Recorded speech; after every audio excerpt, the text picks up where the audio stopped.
Hello everyone, कैसे हो आप सब लोग। आई होप आप सब लोग बहुत अच्छे होंगे। Pragati this side, your SST teacher. देखो बच्चों, आज की वीडियो में हम लोग करने वाले हैं आपकी क्लास 7th की एसएसटी का चैप्टर नंबर 9, जो कि आपका सिविक्स वाला पार्ट है। उसकी हम लोग शुरुआत करने वाले हैं। 9 कई बच्चे सोच रहे होंगे मैम ने चैप्टर नंबर 4 सीधे चैप्टर 9 पे ले आई, इसलिए बिकॉज कई सारे बच्चों की कमेंट्स आई थी चैप्टर 9 मैम, चैप्टर 9। तो ऑब्वियसली बात है, आप लोगों को पता है, जैसा आप लोग कहते हो उस अकॉर्डिंग वीडियोस मुझे लेके आनी होती है, तो मैं लाती भी हूँ, पूरी कोशिश रहती है मेरी। एंड हम लोग चैप्टर 4 को भी कवर अप करेंगे, टेंशन ना लो, उसको हम छोड़ेंगे नहीं बीच में से। चैप्टर 9 भी कवर करेंगे बिकॉज ये भी काफी इंपॉर्टेंट है। और कई बच्चों के एग्जाम में ऐसा होता है समटाइम्स की ज्योग्राफी का एक 1, हिस्ट्री का 1, सिविक्स का 1, इको का 1, इस टाइप से चैप्टर्स आ रहे हो, तो उन बच्चों के लिए वीडियो हेल्पफुल हो सकती है। एंड अगर आप लोगों को वीडियो पसंद आए तो वीडियो को आप चैनल को सब्सक्राइब करना, वीडियो को लाइक करना। तो चलो अपने इस वीडियो को हम लोग शुरुआत करते हैं बिना किसी देरी के। आप लोगों को पता है जो प्रीवियस वीडियोस रही हैं जिसमें हम लोगों ने चैप्टर्स को कवर अप करा है अच्छे से, चैप्टर 4 तक सारे के सारे चैप्टर्स हैं हमारे, उसको कवर अप करा है, नोट्स कवर अप करे हैं 3 चैप्टर्स की, और बाकी भी हम लोग नई वीडियोस में कवर अप करने वाले हैं। तो चलो अब बिना किसी देरी के अपने इस वीडियो की शुरुआत करते हैं। देखो चैप्टर का नाम बच्चा आपके from the rulers to the ruled. अब रूलर्स कौन होते हैं? जो हम पे राज कर रहे हैं।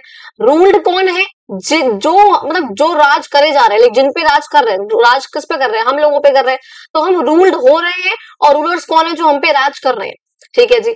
हम इन यहां से लेकर के वहां तक, मतलब जो हम पे राज कर रहा है वहां से लेकर के जिस पे राज करा जा रहा है, इनके हम गवर्नमेंट्स के बारे में पढ़ने वाले हैं। गवर्नमेंट क्या होती है, कौन सी होती है, किस प्रकार की होती है, सब कुछ हम कवर अप करने वाले हैं। अब देखो, हम लोगों ने कौटिल्य के बारे में, जो हमारे चाणक्य थे, अर्थशास्त्र में जिनका जिक्र है, उनके बारे में हमने कई बार प्रीवियस वीडियोस में पढ़ रखा है। क्या उन्होंने कहा था, कौन वो है, कैसे दिखते हैं, सब कुछ पढ़ा है, काफी चीजें। यहाँ पे देखो, उन्होंने यहाँ पे कुछ लाइन कही हुई है अपने अर्थशास्त्र में। इसके बारे में क्या कहा है उन्होंने यहाँ पे कहा है, rulers duties in the internal administration of the country are threefold. यानी कि जो एक रूलर होता है, जो राज कर रहा होता है, उसकी 3 ड्यूटी होती है, 3 उसके कर्तव्य होते हैं। तब कहाँ पे होते हैं? जब जो कंट्री को एडमिनिस्टर करने में, कंट्री जो देश है, देश को अंदर से चलाने के लिए उसकी 3 ड्यूटियां होती हैं जो एक राजा को निभानी होती है। कौन कौन सी? पहली, रक्षा करना। किसकी रक्षा करना? Protection of the state from external aggression. कि भाई बाहर से कोई फोर्स हमारे देश पे, हमारे स्टेट पे, हमारी कंट्री पे कब्जा ना करे, उस पर अटैक ना करे, उससे हमारे स्टेट को बचाना, उससे प्रोटेक्ट करना, यानी कि रक्षा पहला उसका ड्यूटी होती है। सेकेंड ड्यूटी होती है उसकी पालन, यानी कि पालना।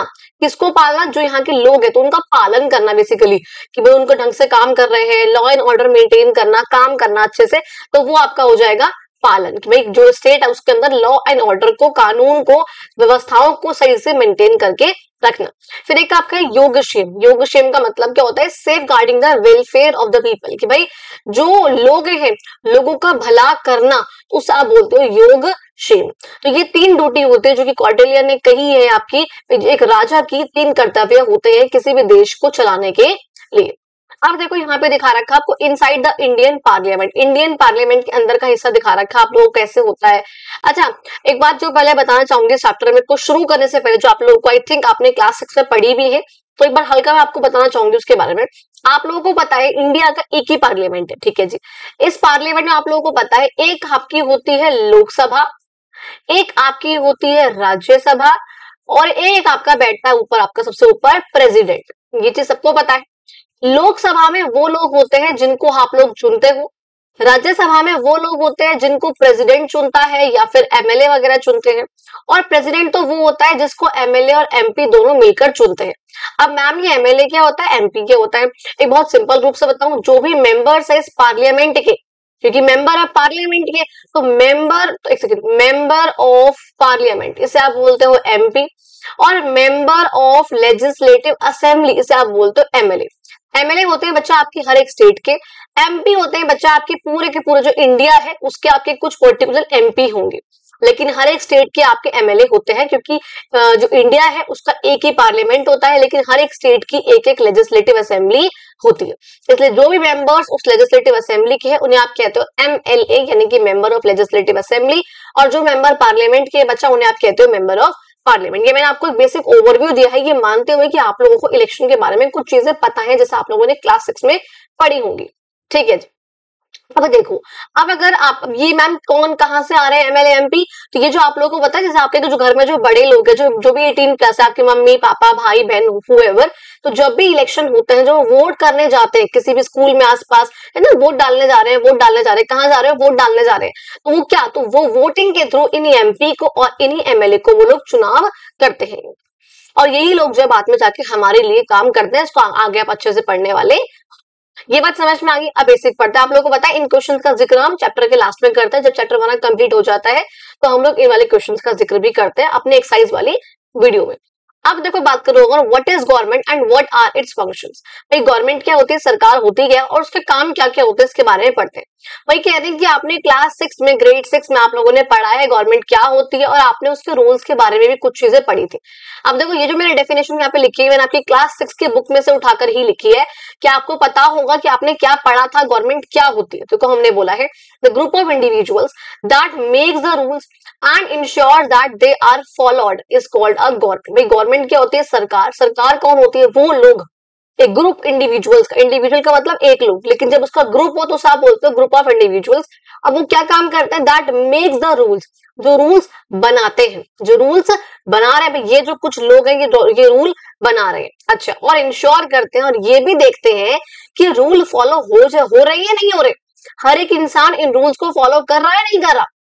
जो कुछ इसमें से जो कुछ इंपॉर्टेंट रूल्स होते हैं उन्हें आप बोलते हो क्या, लॉज, यानी कि कानून। क्या बोलते हैं बच्चा इन्हें आप, लॉज यानी कि कानून। यानी कि एक ग्रुप है इंडिविजुअल्स का, ये कुछ लोग हैं मिलकर, ये कुछ लोग जो है मिलकर कुछ रूल्स बना रहे हैं, और ये भी देख रहे हैं कि हर एक इंसान जो है इस कंट्री का वो इन रूल्स को फॉलो कर रहा है नहीं कर रहा। ये रूल्स क्या होते हैं, जो इंपॉर्टेंट रूल्स होंगे इसके अंदर उन्हें हम कहेंगे लॉज, और जो थोड़े बहुत नॉर्मल होंगे उन्हें आप रूल्स कहोगे, रेगुलेशन कह सकते हो, ऑर्डर कह सकते हो। समझ में आई ये चीज। तो वो जो लोग हैं वो क्या कर रहे हैं, काम कर रहे हैं हमारे देश के लिए, उन्हें आप कह रहे हो गवर्नमेंट। अच्छा अच्छा, अब बात करूं उनका काम क्या क्या होता है। मैंने बोला भैया रूल्स बना रहे हैं और ये देखना कि हर एक जगह पे रूल्स फॉलो हो रहे हैं नहीं हो रहे। अब इनका रोल क्या क्या है, उसके रोल की बात करें। पहला काम होता है गवर्नमेंट का, हमारी कंट्री में, हमारी सोसाइटी में लॉ एंड ऑर्डर को, कानून को, व्यवस्था को मेंटेन करना। भाई कंट्री में कानून बना रहे, हर कंट्री व्यवस्था बनी रहे, केओस ना हो, इंस्टेबिलिटी ना आए, प्रॉब्लम ना हो, सब कुछ व्यवस्था से रहे। Ensuring peace, stability and security for the people, लोगों के लिए पीस यानी कि शांति को इंश्योर करना, देखना है नहीं है। स्टेबिलिटी यानी कि इनस्टेबल ना हो, लोग जगह जगह हड़ताल ना हो रही हो, प्रोटेस्ट ना हो रहा, ऐसा कुछ ना हो रहा, स्टेबिलिटी हो, और लोगों की सिक्योरिटी को का ध्यान रखना, ये भी सरकार का ही काम है। थर्ड कहते हैं managing relationships with other countries. अब आप लोगों ने सुना है ना कई चीज आपने, भाई प्राइम मिनिस्टर जो है यहाँ इस कंट्री में गए थे, प्राइम मिनिस्टर जो है उस कंट्री में गए थे। क्यों जाते हैं, बाहर की कंट्रीज से रिलेशंस को मेंटेन करने के लिए। ठीक है, बाहर की कंट्रीज से रिलेशंस को मेंटेन रखने के लिए ये बहुत जरूरी है, क्योंकि हमें सबसे ट्रेड करना है, सबसे बातचीत रखनी है, सबसे काम करना है। अच्छा, फिर कह रहे हैं taking care of national defence. Defence का मतलब क्या, जिनसे जो हमारा डिफेंस का सिस्टम है, लड़ाई वाला सिस्टम जो है हमारा, तो उसका ध्यान रखना, नेशनल रूप से क्या हो रहा है, कौन सा मिसाइल बन रही है, कौन सा क्या चीज बन रही है, तो वो सब चीजों का ध्यान रखना। नेक्स्ट है delivering essential goods and services. भाई असेंशियल गुड्स और सर्विसेज, गुड्स का मतलब क्या होता है, जो चीज आपको दिख रही है। गुड का मतलब ये नहीं खाने वाला गुड या फिर अच्छे वाला गुड, नहीं, यहाँ पे गुड्स का मतलब होता है आपका सामान। तो सामान को डिलीवर करना और कुछ सर्विसेज को। अब गुड्स तो वो जो आपको दिख रहा है, मैं आपको दिख रही हूँ, ये माउस आप लोगों को दिख रहा है, ये चीज आपको दिख रही है, लेकिन अब सामान, अब सर्विसेज क्या है, मान लो मैं हूँ जो आपको पढ़ा रही हूँ, तो ये मेरी सर्विस है। जो डॉक्टर है वो क्या आपको अपना स्टेथोस्कोप दे देता है, नहीं देता ना। जो डॉक्टर है क्या वो अपना आपको स्टेथोस्कोप देता है, नहीं देता। अगर आप लॉयर के पास जा रहे हो तो क्या वो अपना दिमाग, अपना केस आपको दे देगा, नहीं ना। वो आपके लिए सर्विस प्रोवाइड कर रहा है, आपके लिए कुछ ना कुछ काम कर रहा है, आपको कोई सामान नहीं दे रहा है आपको, तो इसे आप बोलते हो सर्विस। अच्छा जी, उसी की बात कर रहे हैं। अब मान लो क्या एजुकेशन है, हेल्थ केयर है, इंफ्रास्ट्रक्चर है, इन सबको बोलते हैं सर्विसेज, और ये काम गवर्नमेंट का है आप लोगों को प्रोवाइड करना। अब गुड्स का मतलब क्या है, मान लो जैसे आप लोगों को याद होगा जब कोविड आया था, तो कोविड के टाइम पे गवर्नमेंट वैक्सीन लेकर आई थी। वैक्सीन क्या है, वो गुड है, गुड्स है, वो सामान है, तो वो आप लोगों को दिया उसने ताकि आप लोग उसका यूज कर सको। अब इसका मतलब क्या, जो गवर्नमेंट स्कूल्स हैं, गवर्नमेंट हॉस्पिटल्स हैं, ये सब क्या है, आपको सर्विस प्रोवाइड कर रहे हैं, आपके लिए कुछ ना कुछ प्रोवाइड कर रहे हैं, लेकिन सामान नहीं दे रहे हैं बेसिकली, लेकिन कुछ सर्विसेज दे रहे हैं, उसे आप कहते हो सर्विसेज। अच्छा, फिर आपका है managing the economy and economic activities. भाई इकोनॉमी को, हमारे देश के जो पैसे वाली इकोनॉमी है बेसिकली जो पार्ट है उसको जो है मैनेज करना, और इकोनॉमिक एक्टिविटीज को ऐसी एक्टिविटी जिससे आप पैसे जनरेट कर सको उसे आप बोलते हो इकोनॉमिक एक्टिविटीज। तो इन सबको मैनेज करने का काम, और साथ साथ लोगों के वेलफेयर का काम करना, लोगों के भले के लिए, लोगों के वेलफेयर के लिए काम करना और लोगों की जिंदगी को इम्प्रूव करना, ये सारे के सारे क्या है आपके रोल है गवर्नमेंट के। अब आप लोगों ने ये पिक्चर देख रखी है, ये आपकी क्लास 6 की टेक्स्ट बुक जो होती है उसमें I think around on page number 150 के अराउंड समवेयर ये पिक्चर थी आपकी बुक में, आपको याद होगा, तो वही आपको दिखा रखे हैं। आपको कह रहे हैं गवर्नमेंट के कुछ और भी रोल्स होते हैं, आपको उनके बारे में बताना है। देखो आप पिक्चर देख के समझ रहे हो गवर्नमेंट के और क्या क्या रूल्स होंगे। आपका रेलवेज वगैरह डेवलप करना, आपके रोड ट्रांसपोर्ट वगैरह डेवलप करना, ठीक है। फिर हमको दिख रहा है यहाँ पे कंट्री को प्रोटेक्ट करना बाहर से, आर्मी डिफेंस वगैरह सिस्टम स्टैब्लिश करके। यहाँ पे ट्रैफिक पुलिस को मेंटेन करके रखना ताकि हमारे यहाँ का ट्रैफिक मेंटेन रहे, तो यहाँ पे ट्रैफिक पुलिस को बिठाना, स्टैब्लिश करना। हमारी कंट्री में डेवलपमेंट कराना, इंफ्रास्ट्रक्चर को डेवलप करना, कंट्री में न्याय प्रोवाइड करना, ये भी गवर्नमेंट का ही काम होता है, ठीक है। यहाँ पे देखो क्या हो रहा है, बैंक में वर्क चल रहा है, तो ये सारे के सारे काम क्या हमारे गवर्नमेंट के काम है। अब देखो बात कर रहे हैं इन ग्रेड 6 में, क्लास 6 में आप लोगों ने पढ़ा होगा, we learn that India has a democratic form of government. आप लोगों ने पढ़ा होगा कि इंडिया की क्या है, डेमोक्रेटिक फॉर्म ऑफ गवर्नमेंट है। सॉरी, डेमोक्रेटिक का मतलब क्या होता है आगे आप लोग समझोगे। कहते हैं लाइक मेनी लाइक इंडिया की तरह कई कंट्रीज की डेमोक्रेटिक गवर्नमेंट होती है, लेकिन कुछ कंट्रीज की अदर तरीके की गवर्नमेंट भी होती है, यानी कि कुछ कंट्री की डेमोक्रेटिक होगी, कुछ कंट्री की अलग हो सकती है। हालांकि कह रहे हैं जो सारी की सारी डेमोक्रेटिक गवर्नमेंट होती है वो भी सेम नहीं होती है। मैंने बोला कि या तो कुछ कंट्रीज में डेमोक्रेटिक गवर्नमेंट होगी या कुछ में अलग होगी, और जो ये डेमोक्रेटिक गवर्नमेंट है ये सब में अलग अलग होती है। अच्छा जी, अब कह रहे हैं इस चैप्टर में आप कई प्रकार की गवर्नमेंट के बारे में पढ़ोगे, ये आपस में डिफरेंट कैसे है, क्या डिफरेंसेस हैं, प्रिंसिपल्स क्या है, काफी कुछ आप इस चैप्टर में कंप्लीट करने वाले हो। अब देखो बात करूं बच्चा डेमोक्रेसी क्या होता है। आपको हालांकि यहाँ पे स्कूल का एग्जांपल दिखा रखा है, इसके थ्रू हम लोग समझेंगे डेमोक्रेसी क्या होता है, हमारे देश में डेमोक्रेसी कौन से वाली है। बाकी बोले यहाँ पे समझो, आप लोगों ने क्लास 6 में ये तो पढ़ा हुआ है कि डेमोक्रेसी को हम कहते हैं रूल ऑफ द पीपल। बताइए कहां से बना है डेमोक्रेसी, आपका ना दो लैटिन शब्दों से बना है। एक होता है आपका जिसको बोलते हैं डेमोस, DEMOS डेमोस, और एक होता है क्रेटिया, CRATIA क्रेटिया। डेमोस का मतलब होता है बच्चा पीपल, और क्रेटिया का मतलब होता है बच्चा आपका रूल। इसलिए कहते हैं कि डेमोक्रेसी का मतलब है पीपल्स रूल, ठीक है। तो वही यहाँ पे दिखा रहे हैं रूल ऑफ द पीपल, यानी कि डेमोक्रेसी का मतलब है जहां पे लोग, जहां पे पीपल, जहां पे हम लोग राज कर रहे हो उसे आप सिंपली बोलते हो बच्चा आपकी डेमोक्रेसी। यानी कि डेमोक्रेसी में जो सोर्स ऑफ पावर है, जो पावर दे रही है, जो अथॉरिटी दे रही है, वो कौन है, हमारे लोग है कंट्री के। यानी कि डेमोक्रेसी में जो लोगों को, जो रूलर्स है उनको ताकत दे रही है, उनको पावर दे रही है, उनको अथॉरिटी दे रही है, वो कौन है, हम लोग है, हम आम जनता। भी कैसे हो रहा है कैसे नहीं हो रहा आगे हम लोग सब कुछ कवर अप करेंगे। एक स्कूल के एग्जांपल के थ्रू हम लोग उसको समझेंगे। क्या है देखो, स्कूल का एग्जांपल है, अ school is full of activities and things that must be done. School में भाई बहुत सारी एक्टिविटीज होती हैं, कई चीजें होते हैं, कई काम होते हैं जो करने होते हैं, कई डे टू डे टास्क भी यहाँ पर मैनेज करने होते हैं, और कई चीजों को यहाँ पे ऑर्गेनाइज भी करना होता है। यानी कि बहुत सारे काम होते हैं बेसिकली स्कूल में करने के, ठीक है। एग्जाम्पल के लिए मान लो टाइम टेबल्स बनाना है, उन टाइम टेबल्स को फॉलो करना है, स्पोर्ट्स की एक्टिविटीज को ऑर्गेनाइज करना है, स्पोर्ट्स का पीरियड कब लग रहा है, उसमें कौन सा स्पोर्ट्स खेलना है ये देखना है, कौन सा यहाँ पे खाना सर्व करना है, लंच टाइम में क्या बनना है, जैसे आप कहते हैं मिड डे मील स्कीम जो गवर्नमेंट स्कूल्स में आपको दोपहर में खाना मिलता है, आप घर से खाना नहीं लेके जाते हो, उसे हम बोलते हैं मिड डे मील स्कीम, ठीक है। बर्तन आपको धोने हैं, आपको स्पीकर्स देखने हैं कि कौन सा स्पीकर्स लगेंगे, क्या लगेगा मॉर्निंग असेंबली जब हो रही है, आपको बहुत सारी एक्टिविटीज को अरेंज करना पड़ता है। कुछ ऐसे भी दिन होते हैं जब आपको बैग लेके नहीं आना होता है, कोई फंक्शन है उसको सेलिब्रेट करना है, तो बहुत सारी चीजें होती है जो कि स्कूल में बेसिकली बहुत से काम होते हैं जो करने होते हैं। अब ये सारे काम कौन करेगा, उसी के लिए यहाँ पर आपको एग्जाम्पल दिखा रखा है कि कौन करेगा, स्कूल कमेटी करेगी, कमेटी में कौन होगा, ये सब चीज आपको देखनी कहते हैं। क्योंकि बहुत सारे काम करने, इसके लिए यहाँ पे हेड टीचर है आपका, जो मान लिया आपको हेड टीचर होगा, टीचर्स का भी जो हेड है बेसिकली प्रिंसिपल कह सकते हो, कुछ भी कह सकते हो, उसने रियलाइज करा कि स्टूडेंट कमेटी यहाँ पे अपॉइंट होनी चाहिए ताकि जो स्टूडेंट है वो खुद ही जो भी रूल्स बनने हैं उन सब में पार्टिसिपेट कर सके, ठीक है। स्टूडेंट जो है वो खुद ही पार्टिसिपेशन कर सके, भाई काम जो है कैसे होना है, रूल्स को बना सके, रूल्स को इम्प्लीमेंट कर सके, ये देख सके कि रूल जो है फॉलो हो रहे हैं नहीं हो रहे। इन सब के लिए चाहिए हमें क्या, एक एससी यानी कि स्टूडेंट्स कमेटी। उसने बोला एक स्टूडेंट, एक जो प्रिंसिपल है, मान लो हेड टीचर को प्रिंसिपल कह सकते हैं, जो प्रिंसिपल है उसने ये कहा कि भाई स्कूल में इतने सारे काम है करने के लिए, उन सब के लिए हमें बनानी चाहिए एक स्टूडेंट कमेटी। वो स्टूडेंट कमेटी ये देखेगी कि कौन से रूल्स बनने हैं, वो स्टूडेंट कमेटी ये देखेगी कि रूल्स इंप्लीमेंट हो रहे हैं नहीं हो रहे, तो उसको इंप्लीमेंट करने का काम भी आपकी कमेटी करेगी, और सही तरीके से बन रहा है नहीं बन रहा, सही तरीके से काम हो रहा है नहीं हो रहा है, इसको जज करने का काम भी आपकी स्टूडेंट्स कमेटी ही करेगी। अच्छा, अब देखो, अब यहाँ पे देखा कि क्वेश्चन ये था उस प्रिंसिपल के दिमाग में, हेड टीचर के, भैया कि इस कमेटी का पार्ट कौन होगा, यानी कि कौन कौन मेंबर्स होंगे बेसिकली इस स्टूडेंट्स कमेटी के। अब इसने बोला, जो हेड टीचर आपका जो प्रिंसिपल है, उसने ये बात जो है असेंबली में डिस्कस करी कि भाई हम ना ये सोच रहे हैं कि इन सब कामों के लिए ना एक स्टूडेंट्स कमेटी को अपॉइंट करे, जो कि रूल्स बनाएगी, उन रूल्स को इम्प्लीमेंट करेगी, और ये भी देखेगी कि स्कूल जो रूल्स है वो सही से काम कर रहे हैं या नहीं कर रहे। अच्छा, she proposed that it would be good if some students can take responsibility for these tasks। यानी कि उसने कहा कि भाई ये अच्छा होगा अगर जो बच्चे हैं वो खुद ही इन कामों की रिस्पॉन्सिबिलिटी ले ले। तो उसके लिए कमेटी बनाई है हमने, और देखते हैं कि भैया कौन कौन मेंबर्स बनेगा, इनके बारे में डिस्कशन हम लोग कर रहे हैं। अब पता है क्या होता है, आपस में स्टूडेंट्स लड़ रहे हैं। एक नगमा, एक बच्ची है जो कि क्लास 12th की है, और वो कह रही है भाई हम तो जो है सबसे ज्यादा सीनियर है, तो हम ही जो है सारे काम यहाँ पर करेंगे, हम सबकी देखरेख करेंगे। अब शोभा यहाँ पे कह रही है भाई तुम तो कुछ महीने में स्कूल ही खत्म कर दोगे, हम लोग क्लास 11th के, हम लोगों को ये काम करना चाहिए, तुम लोगों को नहीं करना चाहिए।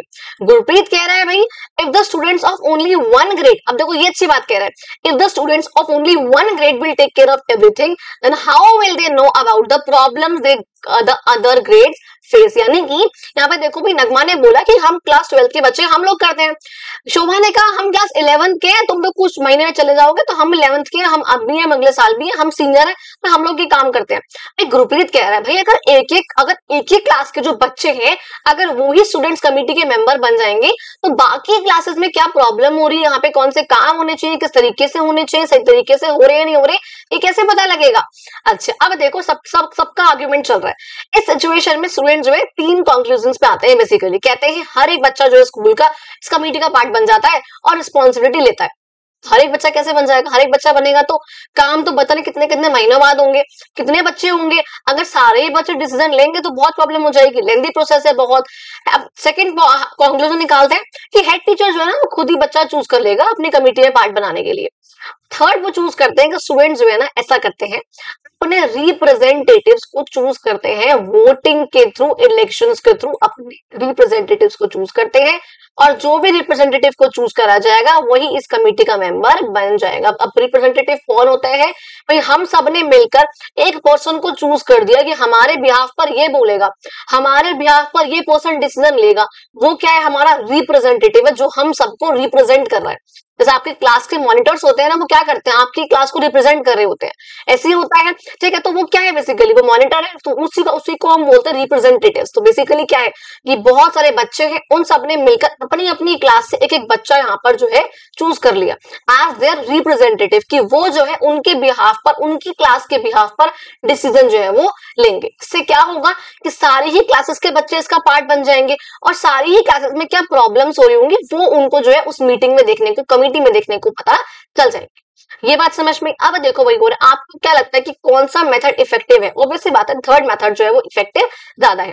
भाई फर्स्ट मेथड देखो जिसमें वो कह रहे हैं कि हर एक बच्चा पार्ट होगा। अगर हर एक बच्चा पार्ट होगा, अब सोचो अगर हजारों बच्चे हैं, अगर 100 बच्चे भी है, 100-150 बच्चे भी है, तो सोचो अगर कोई डिसीजन लेना है, जब तक 100 के 100 बच्चे हाँ नहीं कर देंगे, वो डिसीजन जो है अप्रूव नहीं होगा।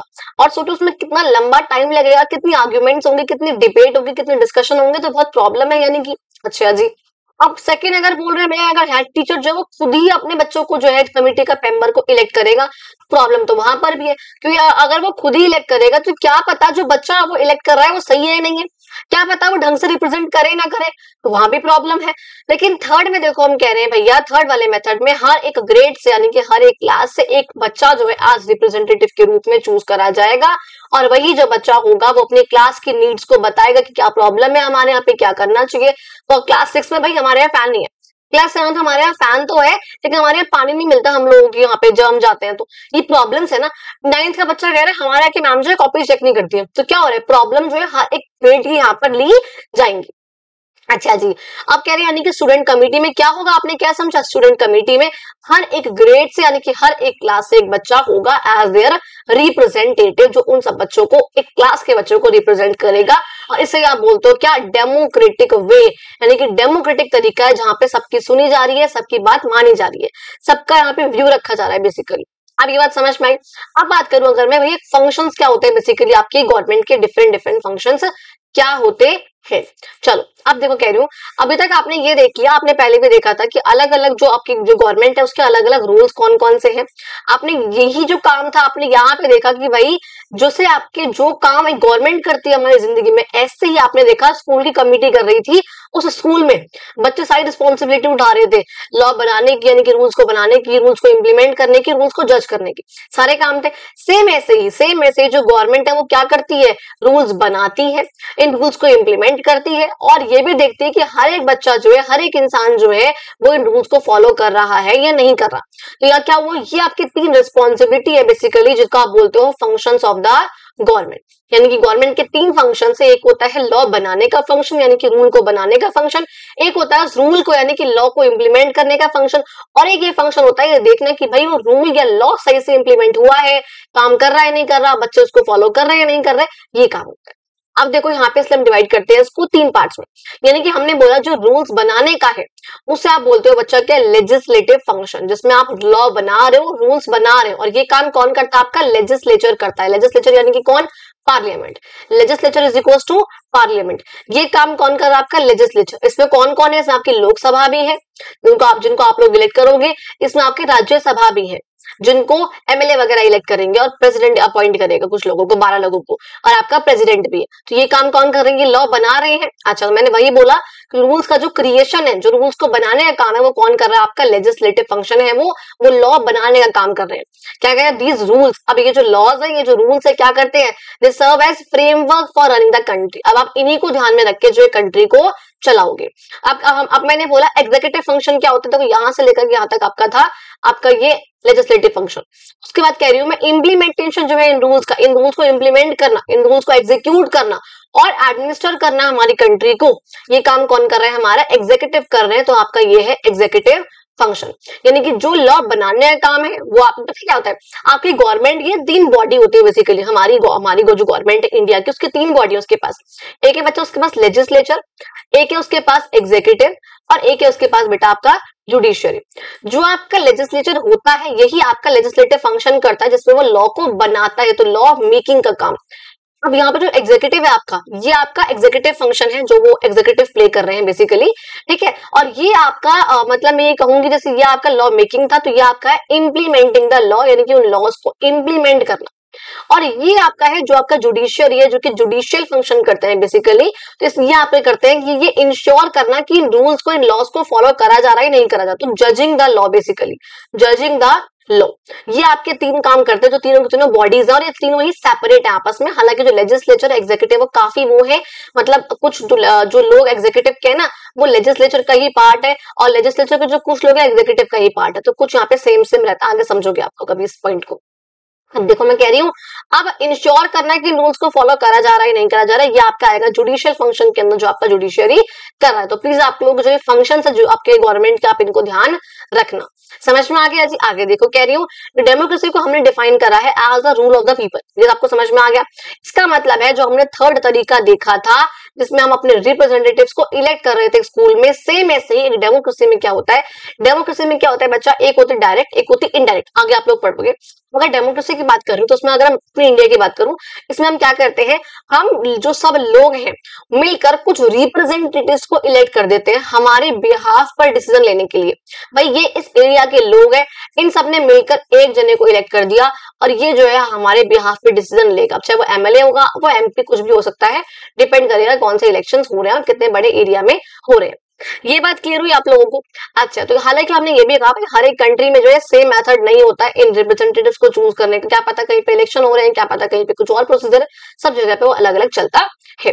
अब देखो ये कह रहे हैं भाई ये एक मुरल दिखा रखा है। मुरल क्या होता है, पेंटिंग वगैरह होती है जो कि सीधे दीवारों पे कर दी गई है, सीलिंग वगैरह पे कर दी गई है, इसे आप बोलते हो मुरल। या मॉरल। ठीक है, ये आपका पता है एक बहुत इंपॉर्टेंट कोट है बेसिकली एक, कि किसने कही ये लाइन, ये बहुत एग्जाम में पूछते हैं आप लोगों से कि भाई ये किसने कहा था कि गवर्नमेंट क्या होता है बेसिकली, कि डेमोक्रेसी क्या है। Democracy is defined as government by the people, government of the people and government for the people.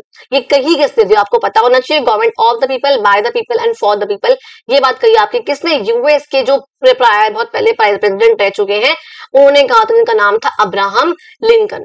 ये बहुत बहुत बहुत इंपॉर्टेंट है, एमसीक्यू में आपसे काफी पूछा जाता है ये कि किसने कहा था और क्या कहा था, आपको दोनों चीजें पता होनी चाहिए। अब देखो आगे बात करती हूं मैं कि अब व्हाट मेक्स गवर्नमेंट डिफरेंट। भाई जो गवर्नमेंट सरकार है वो अलग अलग बनती कैसे है, क्या चीज है जो किसी भी गवर्नमेंट को डिफर कराती है, क्या चीज है जिससे कोई भी गवर्नमेंट अलग अलग होती है। क्या देखो क्या होता है, the government of any country evolves time के साथ साथ जो है किसी भी कंट्री की गवर्नमेंट जो है वो इवॉल्व होती है। अच्छा, मैंने कहा since countries have their own history, भाई अलग अलग कंट्री की हिस्ट्री बहुत अलग अलग होती है। इंडिया की हिस्ट्री बहुत अलग है। पहले इसमें आपने लास्ट चैप्टर में आज हमने चैप्टर नंबर 4 का जिक्र किया था, उसमें हमने कहा था भैया इंडिया का पहला एम्पायर आपका मगध में एम्पायर बना था। उसके बाद आप लोगों को बताया हमारा मुगल्स का एम्पायर बना था, उसके बाद ब्रिटिश एम्पायर बना था। ये एम्पायर बनते रहे, अब उसके बाद फाइनली जो इंडिया हमारा आजाद हुआ था। ये इंडिया की हिस्ट्री रही है। यूएसए की हिस्ट्री काफी अलग रही है इससे, ब्रिटेन की हिस्ट्री काफी अलग रही है। तो हर एक कंट्री की अपनी अलग अलग हिस्ट्री होती है, अपने अलग कल्चर होता है और अपनी अलग एस्पिरेशंस होती है। तो ऑब्वियसली बात है कि बहुत नेचुरल है ऐसा होना कि government of different countries are different, अलग अलग कंट्रीज की जो गवर्नमेंट होंगी वो अलग अलग होंगी, बहुत ऑब्वियसली बात है ये। जैसे कि देखो अब यहाँ पे कुछ एस्पेक्ट्स की बात करते हैं हम, जो कि एक गवर्नमेंट को दूसरी गवर्नमेंट से अलग करते हैं। ऐसे कौन सी चीजें हैं जो एक गवर्नमेंट को दूसरी गवर्नमेंट से अलग बनाती है, अलग करती है। अब बात करती हूँ मैं कुछ की डिफरेंसेस की जो कि गवर्नमेंट्स के अंदर होते हैं। पहली बात है, who gets to decide that this is the government. भाई ये कौन डिसाइड कर रहा है कि ये गवर्नमेंट है। अब अगर हम लोग हैं जो अगर हम लोग डिसाइड कर रहे हैं कि हाँ भाई ये गवर्नमेंट है, तो एक अलग प्रकार की गवर्नमेंट होगी। अगर गवर्नमेंट खुद डिसाइड कर रही है कि भाई मैं गवर्नमेंट हूँ, तो गवर्नमेंट अलग तरीके की गवर्नमेंट होगी। बहुत बेसिक सी बात है ये, वही आपका फर्स्ट डिफरेंस है। आखिर ये डिसाइड कौन कर रहा है कि गवर्नमेंट कौन है, तो वही कह रही हूँ भैया ये बेसिक डिफरेंस है ये, कि कौन ये कह रहा है भाई कौन किसकी, कि भाई ये किसने कहा कि हाँ भाई ये गवर्नमेंट है, इसके पास पावर है, इसके पास अथॉरिटी है, किसने दी है अथॉरिटी। अगर जैसे आपकी कंट्री है डेमोक्रेसी, इसमें अथॉरिटी कौन देता है आप लोगों को पता है, we the people of India, people of the country. हम लोग हैं जो बताते हैं गवर्नमेंट ये है, हम लोग हैं जो गवर्नमेंट को अथॉरिटी, गवर्नमेंट को पावर देते हैं। तो हमारे गवर्नमेंट अलग होगी। अगर गवर्नमेंट खुद कह रही है, या मैं कहूँ कुछ डिक्टेटर है लोग हैं, एक पार्टी है सिंपल, कुछ लोग हैं यहाँ पर मिलकर वो कह रहे हैं गवर्नमेंट ये है, गवर्नमेंट जो खुद कह रही है गवर्नमेंट ये, तो अलग प्रकार की गवर्नमेंट सब जगह यहाँ पर अलग अलग होता है। जैसे आप देखोगे अगर मैंने बोला कि लोग डिसाइड कर रहे हैं, यानी कि वहां पे गवर्नमेंट अलग होगी, डेमोक्रेसी होगी। अगर यहाँ पे थियोक्रेसी है, थियोक्रेसी का मतलब क्या होता है, जहां पे किसी रिलीजन के जो लोग हैं वो डिसाइड करते हैं, वो रिलीजन चल रहा होता है। जैसे मान लो आपका इस्लाम वगैरह, सॉरी ईरान है ना, तो ईरान में इस्लाम का चल रहा होता है, तो वहां पे वो अलग है। तो जहां पे क्या हो रहा है आपका थियोक्रेसी, वो है जहां पे अथॉरिटी किसने दी है, रिलीजियस बिलीफ के लोगों ने, एक पर्टिकुलर रिलीजन के लोगों ने अथॉरिटी दी है, भाई गवर्नमेंट वो है, तो वो आपका होगा थियोक्रेसी। यानी कि ये कौन कह रहा है कि गवर्नमेंट कौन है, कौन गवर्नमेंट फॉर्म करे, कौन बनेगी गवर्नमेंट, इसके बेसिस पे डिफरेंस होता है। अच्छा, एक डिफरेंस होता है इस बेसिस पे गवर्नमेंट बन कैसे रही है। गवर्नमेंट बनाई किसने वो ठीक है, लेकिन गवर्नमेंट में बन कैसे रही है, इलेक्शन के थ्रू बन रही है, बस एवं ही बन गई है, मैंने कह दिया मैं हूँ गवर्नमेंट कल से, तो वो वाली चीज। तो किस तरीके से आके गवर्नमेंट बन कैसे रही है, मैं कह रही हूँ भैया डेमोक्रेसी में जो गवर्नमेंट बनती है कैसे बनती है, वो आपकी इलेक्शन से बनती है। कैसे बनी है बच्चा, इलेक्शन से बनी है।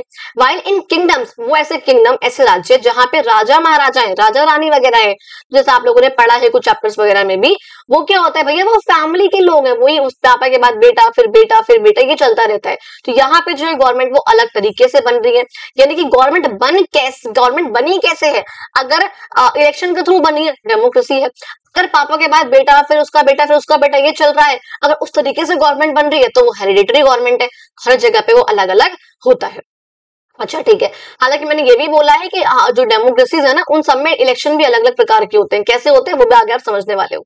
अब मैं बोल रही हूँ what are the different parts of government and what do they do. Government के पार्ट्स कौन कौन से होते हैं, जैसे मैंने बोला इंडिया में गवर्नमेंट के 3 पार्ट्स होते हैं, लेजिस्लेचर, एग्जीक्यूटिव और जुडिशियरी। तो अब ये कौन कौन से पार्ट्स है गवर्नमेंट के हर एक कंट्री में और वो क्या काम करते हैं उसके बारे में देखते हैं। मैंने बोला any government has many parts and systems. भाई हर एक गवर्नमेंट के कई पार्ट्स होते हैं, कई सिस्टम्स होते हैं और अलग अलग गवर्नमेंट्स में वेरी करते हैं, काफी डिफरेंट होते हैं। एग्जाम्पल के लिए मान लो मैंने बोल रहा, अगर ये 3 फंक्शन जो कि गवर्नमेंट कर रही है, अगर मान लो एक कंट्री में करने के लिए 3 फंक्शन है, लॉ बनाना है, लॉ को इम्प्लीमेंट करना है और ये देखना है कि लॉ फॉलो सही तरीके से हो रहा है नहीं हो रहा। अगर वो एक ही इंसान कर रहा है तो वो अलग है, अगर वो तीनों लोग, अगर तीनों ही बॉडीज अलग अलग उस गवर्नमेंट में फॉर्म कर रखी है जो अलग अलग अपना अपना काम कर रही है तो गवर्नमेंट अलग है। तो वही मैंने बोला, अगर ये सारे काम एक ही इंडिपेंडेंट बॉडी करे, अगर सेम ही बॉडी कर रही है तो वो अलग है। अगर तीनों अलग अलग बॉडीज कर रही हैं तो वो काम, जैसे हमारे यहाँ क्या है कि लेजिस्लेचर का काम, लेजिस्लेटिव फंक्शन जो है वो लेजिस्लेचर खुद करेगा, एग्जीक्यूटिव का काम जो एग्जीक्यूटिव खुद करेगा और जुडिशरी काम जो है जजेस खुद करेंगे। अगर मैं ये कहूँ भैया तीनों के तीनों काम हमारा प्राइम मिनिस्टर करेंगे हमारे, तो अलग हो जाएगी। तो ये गवर्नमेंट अलग है, ये गवर्नमेंट अलग है।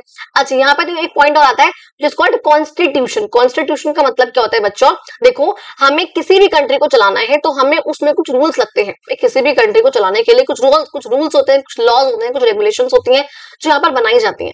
अब जब उन रूल्स को, उन रेगुलेशंस को, उन लॉज को आप एक बुक में लिख दो, बेसिकली आप लिख रहे हो कहीं पे, आपने लिखा हुआ है कहीं पे, उसी को आप बोलते हो क्या, कॉन्स्टिट्यूशन।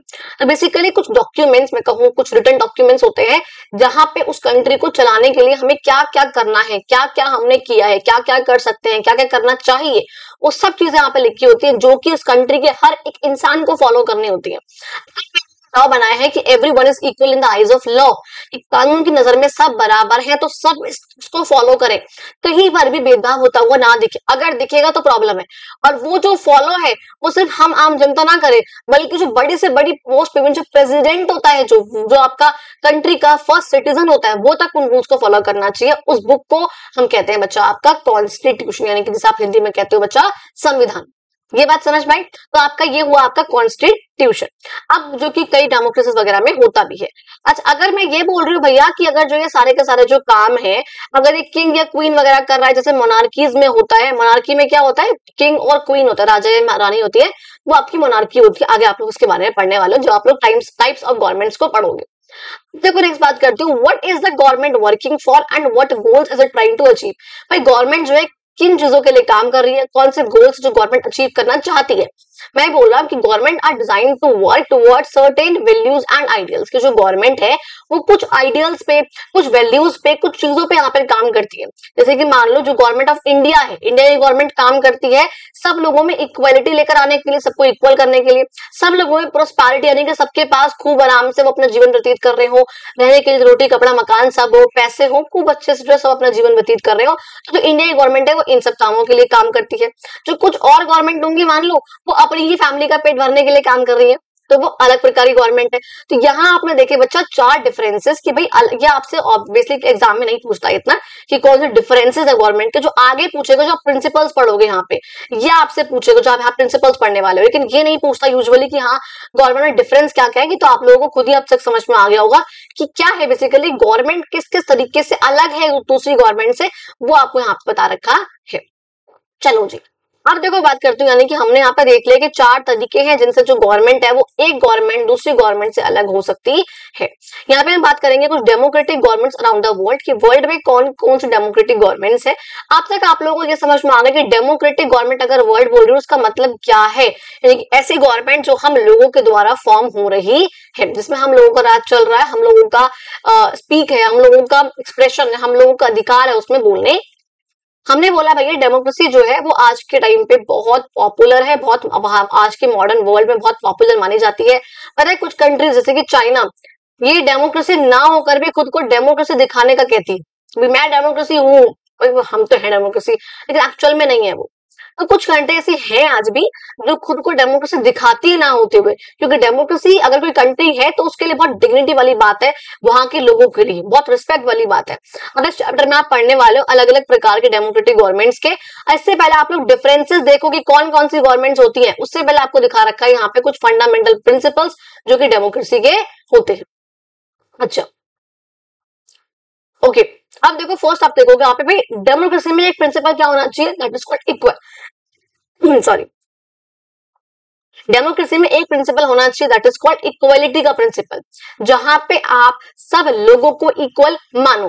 तो डेमोक्रेसी का मतलब होता है means every person has the right to be treated equally, कि हर एक बच्चे को इक्वली ट्रीट होने का अधिकार है, हर एक बच्चे को, हर एक इंसान को इक्वली ट्रीट होने का, कि हर एक इंसान जो है वो इक्वल है। everyone should have equal access to facilities। भाई हर एक इंसान के पास इक्वल एक्सेस यानी कि हर एक इंसान जो है आराम से हर एक फैसिलिटी जैसे कि एजुकेशन तक पहुंच सकता है, हेल्थ तक पहुंच सकता है। और एक्सेस का मतलब होता है पहुंच पाना। कि भाई हमने बोला कि फंडामेंटल प्रिंसिपल जो फर्स्ट है डेमोक्रेसी का वो है इक्वलिटी, यानी कि हर एक पर्सन जो है वो कानून की नजर में क्या है, वो बराबर है, सब इक्वल है। हर एक पर्सन को इक्वली ट्रीट करने का अधिकार है कि भाई आप इनमें भेदभाव नहीं करोगे कोई भी। और साथ साथ हर एक इंसान जो आराम से पहुंच सकता है हेल्थ केयर तक, एजुकेशन तक, पानी के टंकों तक, जहां वो जाना चाहे, तो हर एक इंसान का इक्वल एक्सेस जो है वो होना चाहिए। सेकंड बोल रही है फ्रीडम, कि हर एक इंसान के पास आजादी होनी चाहिए। फ्रीडम किस चीज की, अपनी चॉइसेस खुद अपनी चॉइसेस के अकॉर्डिंग काम करने की, अपनी चॉइस खुद बताने की और अपने ओपिनियंस आगे रखने की। ऐसा ना हो कि आपको बोलने का अधिकार ना हो, ऐसा ना हो कि आपको अपनी चॉइस करने का अधिकार ना हो, तो ये नहीं होना चाहिए। आपके पास वो अधिकार होना चाहिए, तभी आप कहोगे कि हाँ मेरी कंट्री में डेमोक्रेसी है।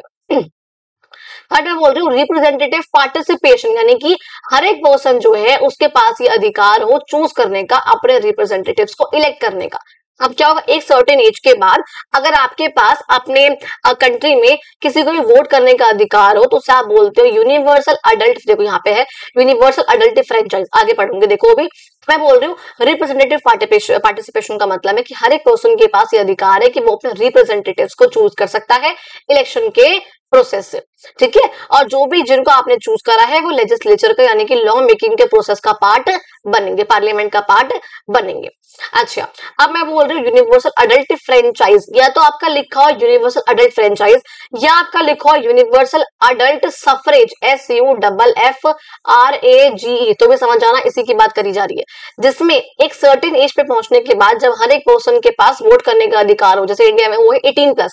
अगर आप 18+ हो तो नो मैटर आपकी क्लास कौन सी है, हाई क्लास है, लो क्लास है, पैसे वाले हो, पैसे वाले नहीं हो, अमीर, आपके गोरे हो या काले हो, हाई कास्ट है, लो कास्ट है, कोई मैटर नहीं करता, कोई भेदभाव नहीं किया जाएगा।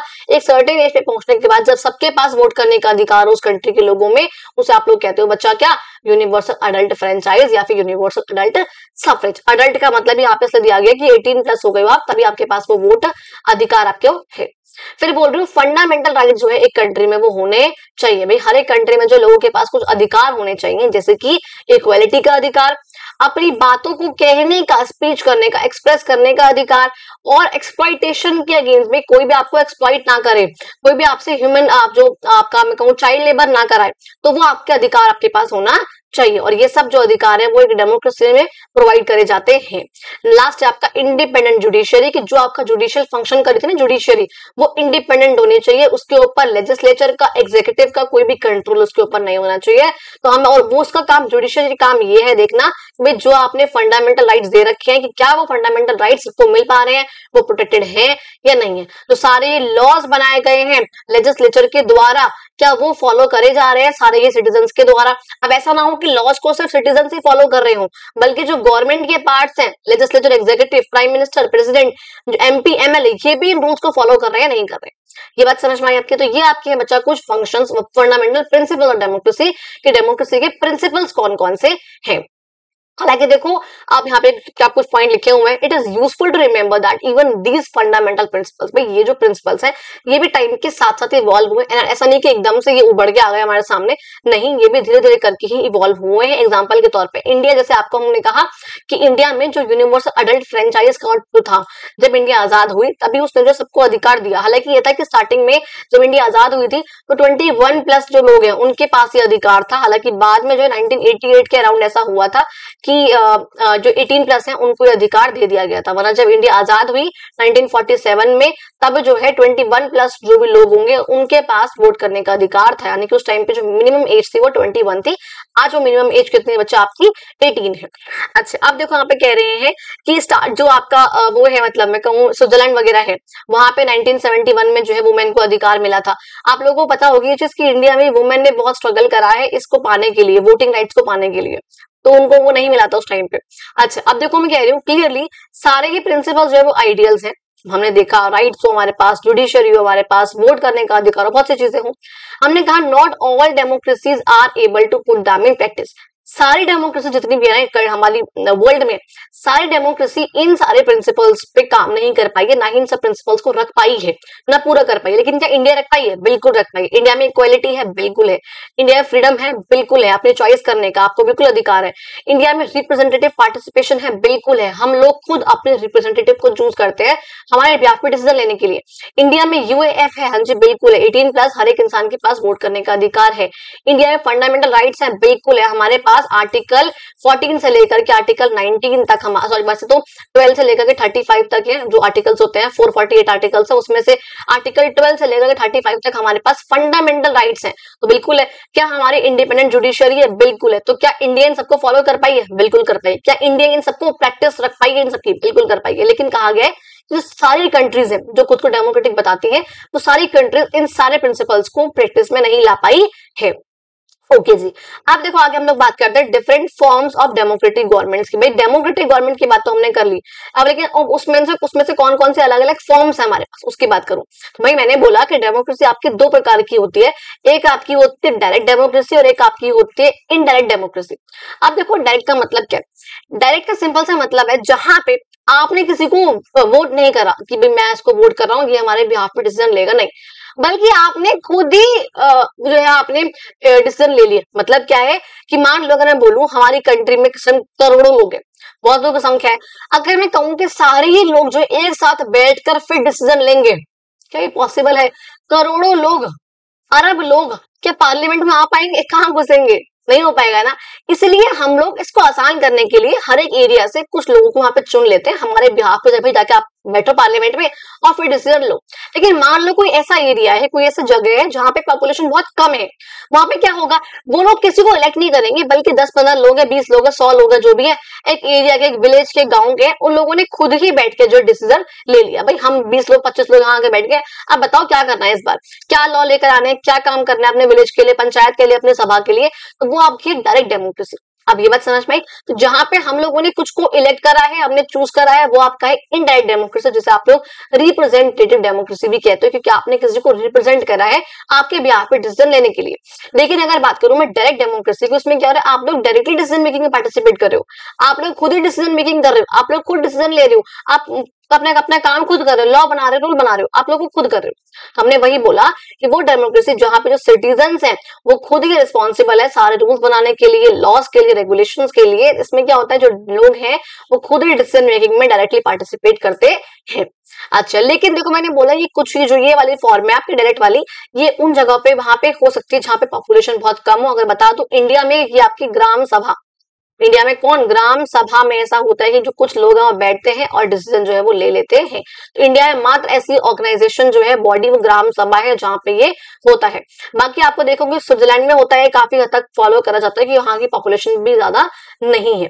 हालांकि मैंने बोला ये लिमिटेशन क्या है, इसकी कमी क्या है, प्रॉब्लम क्या है इसमें कि लार्जर कंट्रीज में नहीं हो सकता ये, उसको हम प्रैक्टिस में नहीं लेकर आ सकते। जैसे आपने स्कूल के स्टोरी में देखा था ना कि अगर सारे ही लोग बच्चे स्कूल के अगर वो स्कूल कमेटी का मेंबर बन जाएंगे तो कितना मुश्किल होगा पार्टिसिपेट करना, कोई भी डिसीजन लेना।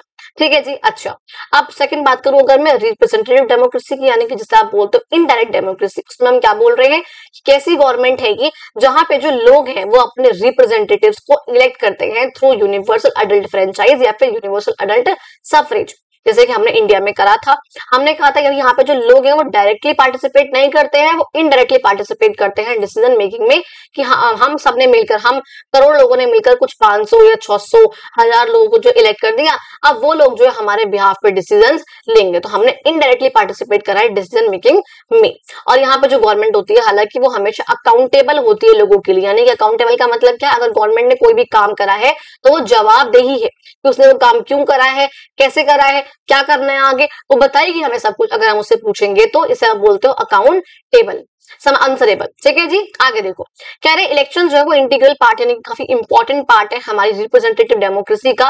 भाई रिप्रेजेंटेटिव डेमोक्रेसी का मतलब ही क्या है आपने समझ लिया, जहां पे हम इलेक्शंस के थ्रू कुछ लोगों को इलेक्ट कर रहे हैं हमारे बिहाफ पे डिसीजन लेने के लिए। तो ऑब्वियसली बात है इसमें इलेक्शन तो काफी इंपॉर्टेंट पार्ट प्ले करेगा, काफी इंपॉर्टेंट रोल प्ले करेगा। इसमें क्या हो रहा है भाई, लोग जो अपनी चॉइसेस को, अपने लोगों को जो है यहाँ पे देख पा रहे हैं, एक्सप्रेस कर पा रहे हैं, अपने स्पेस को काम कर सकते हैं। और इसे करने के लिए इलेक्शन क्या होते हैं बच्चा आपके, वो रेगुलरली होने चाहिए। ऐसा ना हो इलेक्शन एक बार तो हो गए 5 साल बाद, फिर हो रहे हैं 10 साल बाद, फिर हो रहे हैं 2 साल बाद, ऐसा नहीं होना चाहिए। इलेक्शन जो है एक सर्टेन टाइम पीरियड पे होना चाहिए। और इंडिया में टाइम पीरियड कितना है बच्चा आपका, 5 साल। यानी कि अगर 2025 में आपके एमपी के इलेक्शन हुए हैं तो अगली बार वो 2030 में हो जाएंगे।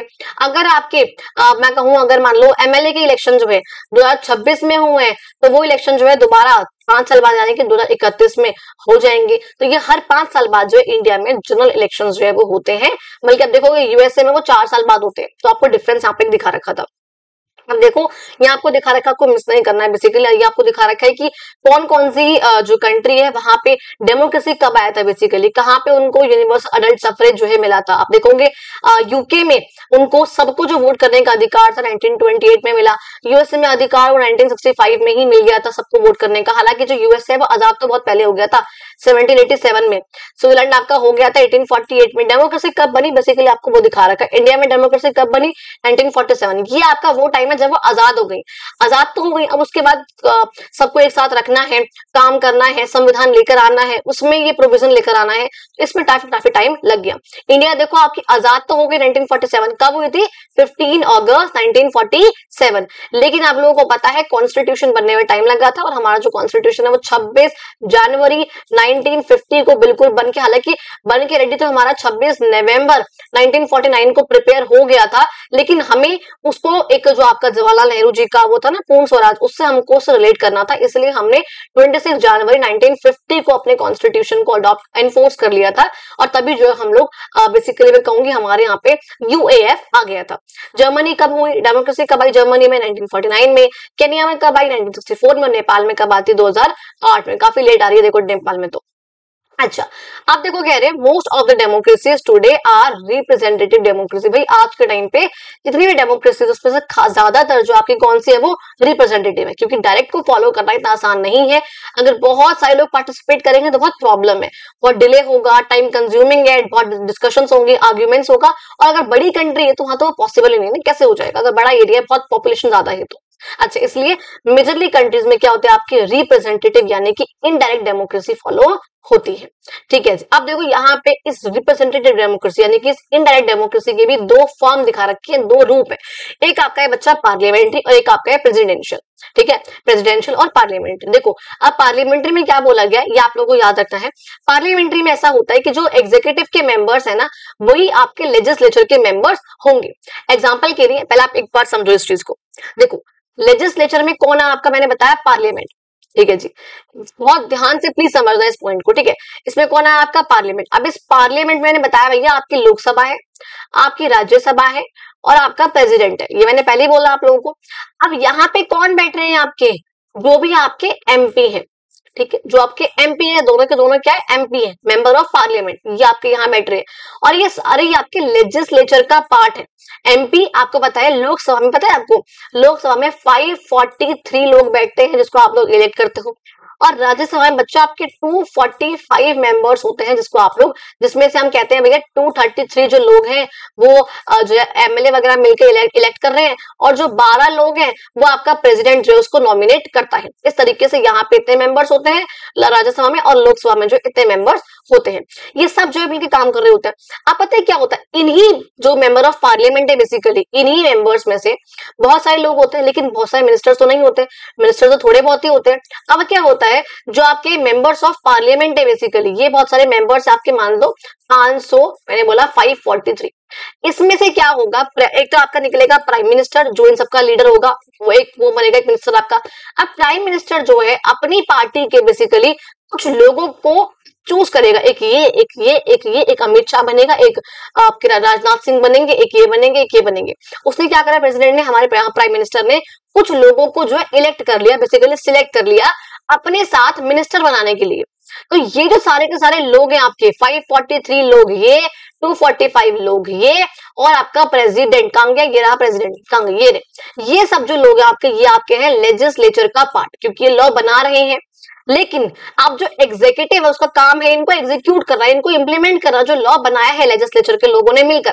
अब क्या हो रहा है, इसमें से मैंने बोला एक प्राइम मिनिस्टर और यहाँ पे उसके साथ कुछ मिनिस्टर्स, आपके डिफेंस मिनिस्टर, फॉरेन मिनिस्टर, आपका जो है होम मिनिस्टर, अलग अलग मिनिस्टर्स होते हैं, वो सबको यहाँ पे सिलेक्ट करेगा और यहाँ पे इसके बन जाएंगे COM यानी कि काउंसिल ऑफ मिनिस्टर्स।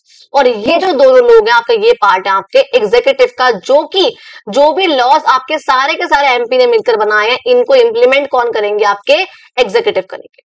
अब ये बात समझ में, आई होप आप लोगों को बहुत अच्छे से पॉइंट समझ में आ गया होगा कि आखिर लेजिस्लेचर का पार्ट कौन कौन है, लोकसभा के मेंबर्स, राज्यसभा के मेंबर्स और आपका प्रेसिडेंट, क्योंकि वो लॉ बना रहे हैं और उन लॉ को इंप्लीमेंट कौन कर रहे हैं, इन्हीं 500 लोगों में से, इन 250 लोगों में से कुछ मिनिस्टर्स को जो है प्राइम मिनिस्टर निकालेगा, खासकर लोकसभा के ज्यादा होते हैं बेसिकली, क्योंकि उसमें उसकी पार्टी होती है ना। और ये भी आ सकता है कि हम जो इलेक्शन करते हैं, हम लोग वो लोकसभा के जो MP है हम लोग उनको इलेक्ट करते हैं, राज्यसभा के जो MP है, मेंबर ऑफ पार्लियामेंट, यानी कि उनको हम लोग इलेक्ट नहीं करते हैं, उनको MLA वगैरह करते हैं जो स्टेट के होते हैं। अब ये बात समझ में आई। अब यही जो इन लोगों में से कुछ लोग जो है प्राइम मिनिस्टर जो है अपने साथ निकालेगा मिनिस्टर्स के रूप में, और मिनिस्टर्स का ही काम होता है इन लॉस को जो उसने बनाए हैं लेजिस्लेचर ने, उनको इंप्लीमेंट करने का, उनको एग्जीक्यूट करने का। अब ये ठीक है। अब मैंने बोला भैया, अब क्योंकि देखो इसी लेजिस्लेचर में से कुछ लोग निकल कर आए हैं एग्जीक्यूटिव बनने के लिए, इन्हीं 543 लोगों में से एक प्राइम मिनिस्टर भी इन्हीं में से निकला, काउंसिल ऑफ मिनिस्टर में इन्हीं में से निकलेगा, तो ये आपकी होती है बच्चा पार्लियामेंट्री फॉर्म ऑफ गवर्नमेंट, जिसमें जो एग्जीक्यूटिव है वो आपके लेजिस्लेचर का ही पार्ट होते हैं। अब ये बात समझ में आ गई, इससे आप बोलते हो बच्चा पार्लियामेंट्री डेमोक्रेसी, जिसमें आपने देखा prime minister, council of minister, ये सब पार्लियामेंट का ही मेंबर थे। पार्लियामेंट का मतलब लेजिस्लेचर का ही मेंबर थे, और इनमें से जो है ये लोग निकल कर आए हैं। हमने कहा भैया जो काउंसिल ऑफ मिनिस्टर्स है वो लेजिस्लेचर के लिए अकाउंटेबल होती है। भाई काउंसिल ऑफ मिनिस्टर्स के आपके एग्जीक्यूटिव है और ये लेजिस्लेचर के लिए अकाउंटेबल है, क्योंकि उन्हीं में से निकल कर आए हैं, ठीक है। अच्छा, and continue working as long as they have the confidence of the legislature. देखो यहाँ पे क्या बोला हुआ है, अब जो एग्जीक्यूटिव है जिसमें से आपके काउंसिल ऑफ मिनिस्टर्स निकल कर आए हैं, ये लोग पता है ये लोग तब तक काम करेंगे जब तक लेजिस्लेचर में ये मेंबर है, और जैसे ही लेजिस्लेचर में मेंबर नहीं रहेंगे तभी ये भी हट जाएंगे। तो यानी कि जब तक इनका कॉन्फिडेंस है लेजिस्लेचर में, तब तक काउंसिल ऑफ मिनिस्टर्स पार्ट करेंगे, काम करेंगे, एग्जीक्यूटिव का पार्ट रहेंगे। यही लाइन जो यहाँ पर वो लिखी हुई है। इंडिया में जो काउंसिल ऑफ मिनिस्टर्स है वो कंटिन्यू कर सकते हैं अगर उनका लोकसभा, क्योंकि मैंने बोला लोकसभा में जो है मेन होता है इनका, उनका कॉन्फिडेंस अगर वहां पे है तो। हमने कहा इस फॉर्म ऑफ गवर्नमेंट में जो लोग हैं वो लेजिस्लेचर को इलेक्ट करते हैं। हम लोगों ने इनको इलेक्ट करा है सारे MP को, हम लोगों ने मिनिस्टर्स को, प्राइम मिनिस्टर को, पता है हम लोग जो इलेक्शन करते हैं कभी भी हमारा इलेक्शन प्राइम मिनिस्टर के लिए नहीं होता है, हम लोग कभी भी प्राइम मिनिस्टर को इलेक्ट नहीं करते हैं, हम लोग हमेशा MP यानी कि मेंबर ऑफ पार्लियामेंट को इलेक्ट करते हैं। इसका जो लीडर होता है वो ऑटोमेटिकली प्रेसिडेंट उसी को प्राइम मिनिस्टर बना देता है, और जो प्राइम मिनिस्टर होता है वो इन्हीं MPs में से कुछ लोगों को काउंसिल ऑफ मिनिस्टर्स बना देता है। तो ये जो प्रोसेस वो अलग चलता है, यानी कि हम लोगों ने लेजिस्लेचर को इलेक्ट करा है और लेजिस्लेचर में भी हम लोगों ने लोकसभा को इलेक्ट करा है। आई होप आप लोगों को ये पॉइंट समझ में आ गया होगा, मैं बहुत अच्छे से पढ़ा रही हूँ उस चीज को। तब भी समझ में आए, कमेंट बॉक्स आप लोगों के लिए ओपन है, प्लीज मुझे आप लोगों को पता है इंस्टाग्राम पे आप मुझे फॉलो कर सकते हो, प्रगति अग्रवाल ऑफिशियल के नाम से मेरा अकाउंट है, वहां भी आप लोग बच्चों को DM आते हैं, वहां मुझसे क्वेश्चंस वो लोग पूछते हैं, तो आप लोग वहां भी मुझसे क्वेश्चंस पूछ सकते हो। तो प्रगति अग्रवाल ऑफिशियल आप लोगों को दिख जाएगा टेलीग्राम बॉक्स में, आपको नीचे मैंने लिंक डाल रखा है अपने इंस्टाग्राम का, ठीक है। अच्छा, अब देखो बात करूंगा मैं नेक्स्ट की प्रेसिडेंशियल डेमोक्रेसी, इसका मतलब क्या होता है। मैंने बोला भैया इस गवर्नमेंट में जो एग्जीक्यूटिव है वो वर्क करती है इंडिपेंडेंटली ऑफ द लेजिस्लेचर, यानी कि इसमें एग्जीक्यूटिव अलग है और लेजिस्लेचर अलग है। इसमें एग्जीक्यूटिव को जो है वो इसका पार्ट नहीं है, इसमें से निकलकर नहीं आई है, जैसे पार्लियामेंट्री में हुआ, तो यहाँ पे अलग अलग है। और जो प्रेसिडेंट है यहाँ पर वो लोगों के द्वारा इलेक्ट करा जाता है, जबकि हमारे यहाँ पार्लियामेंट्री में क्या था, जो आपका प्रेसिडेंट है वो आपके MLA और MP ने इलेक्ट करा था, हम लोगों ने इलेक्ट नहीं करा था। मैंने कहा लेकिन जो प्रेसिडेंट जब इलेक्ट हुआ है तो उसको कोई जरूरत नहीं है इस लेजिस्लेचर का कॉन्फिडेंस लेने की, भाई लोग मुझे मानते हो नहीं मानते, फॉलो करोगे नहीं करोगे, नहीं, प्रेसिडेंट बन गया, बात खत्म, क्योंकि लोगों ने उसको इलेक्ट करा है। हम कहते हैं कुछ कंट्री जैसे कि इंडिया है, हमने बोला states with in the country, जैसे राजस्थान है, केरला है, हम सबकी अपनी गवर्नमेंट भी होती है, लेकिन वो कंप्लीटली इंडिपेंडेंट नहीं होती है। मैंने बोला भैया हमारे जो स्टेट्स है, दिल्ली इज अ यूटी, ठीक है। अगर बाकी स्टेट्स की बात करो, यूपी, बिहार, अलग अलग स्टेट्स है, 28 स्टेट्स हमारे पास बेसिकली, उन स्टेट्स की क्या होती है, अपनी अलग स्टेट गवर्नमेंट भी होती है, लेकिन हमने कहा वो कंप्लीटली इंडिपेंडेंट नहीं है। क्यों बोला हमने ऐसा, क्योंकि वो कुछ काम जो है वो सेंटर मान लो, मैंने बोला कि सेंटर जब चाहे, मतलब जब इमरजेंसी वगैरह लगती है ना, सेंटर अगर चाहे तो उनसे उनकी पावर को छीन भी सकती है, तो उससे आपने बोला हुआ है ये। मैंने बोला कि they are still govern by larger national government, UT of union government of India, यानी कि जो यूनियन गवर्नमेंट है, जो सेंटर में बैठी है, जो पार्लियामेंट में लोग बैठे हैं, वही लोग जो है मेनली जो है काम वो करते हैं। आपको पता होगा 28 स्टेट्स है और हमारी 8 यूनियन टेरिटरीज है। इन यूनियन टेरिटरीज को तो जो हमारी सेंट्रल गवर्नमेंट है वही इलेक्ट करती है, वही काम करती है, स्टेट गवर्नमेंट का काम इतना नहीं होता है। अब अगर नेक्स्ट बात करूं मैं, what do these terms mean, in terms का मतलब क्या है, जो आपके लिखी हुई है, हालांकि समझ चुके हैं ऑलरेडी हम लोग, फिर भी देख लेते हैं एक बार। एग्जीक्यूटिव का मतलब क्या है, वो ऑर्गन है गवर्नमेंट का। ऑर्गन हमने कहा 3 ऑर्गन्स होते हैं गवर्नमेंट के हमारे इंडिया में, लेजिस्लेचर, एग्जीक्यूटिव और जुडिशरी। एग्जीक्यूटिव वो ऑर्गन है जो कि लॉ को इंप्लीमेंट करने के काम आती है। हालांकि जो इसका प्रोसेस है इसके इलेक्शन का, वो अलग अलग जगहों पे अलग अलग है, यानी कि एग्जीक्यूटिव तक आप इंडिया में देखोगे इलेक्शन का प्रोसेस क्या है, हम लोग एग्जीक्यूटिव को तो इलेक्ट करते नहीं है, हम लोग लेजिस्लेचर को इलेक्ट करते हैं, और लेजिस्लेचर में से कुछ लोग जो एग्जीक्यूटिव के निकल कर आते हैं। और अब यूएस में जैसे प्रेसिडेंशियल वगैरह है तो वहां पे अलग है। प्रेसिडेंशियल डेमोक्रेसी आपको पता होगा यूएस में है, और पार्लियामेंट्री एक एग्जांपल आपका इंडिया तो है ही।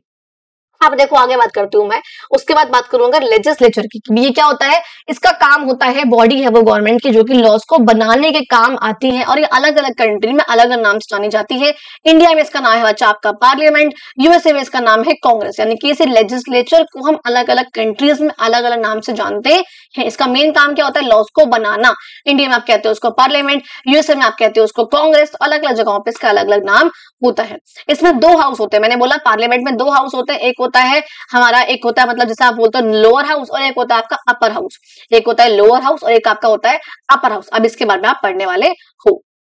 अच्छा देखो, मैंने बोला भैया अपर हाउस का मतलब है, मैंने कहा अपर हाउस और लोअर हाउस, तो यहाँ पे क्या होगा, कई कंट्रीज में जो लोअर हाउस है यही होता है जो इलेक्ट करा जाता है डायरेक्टली वोटिंग से, और ये जनरली ज्यादा पावरफुल होता है देन द अपर हाउस। देखो आपको नाम से लगा होगा ये लोअर हाउस है तो नीचे होगा, अपर हाउस तो ऊपर होगा, लेकिन ऐसा नहीं है। लोअर हाउस आपका वो होता है जिसमें आप लोगों को इलेक्ट करते हो, जैसे हमारे इंडिया में वो है आपका लोकसभा। अपर हाउस कौन है, जहां पे एमएलए वगैरह इलेक्ट कर रहे हैं, प्रेसिडेंट ने कुछ लोगों को अपॉइंट कर दिया, तो इंडिया में वो आपका है राज्यसभा। ठीक है, यानी कि लोअर हाउस जो है बेसिकली वो हाउस है जो कि जनरली इलेक्टेड होता है, और ये ज्यादा पावरफुल होता है देन द अपर हाउस। क्योंकि एक बात याद रखना कि जहां पर अगर हम इलेक्शंस की बात कर रहे हैं, तो जहां पर भी अगर डेमोक्रेसी है तो वहां पे जो भी हाउस है, जो भी बॉडी है जिसमें इलेक्शन हो रहा है, वो ज्यादा पावरफुल होगी than the non elected one.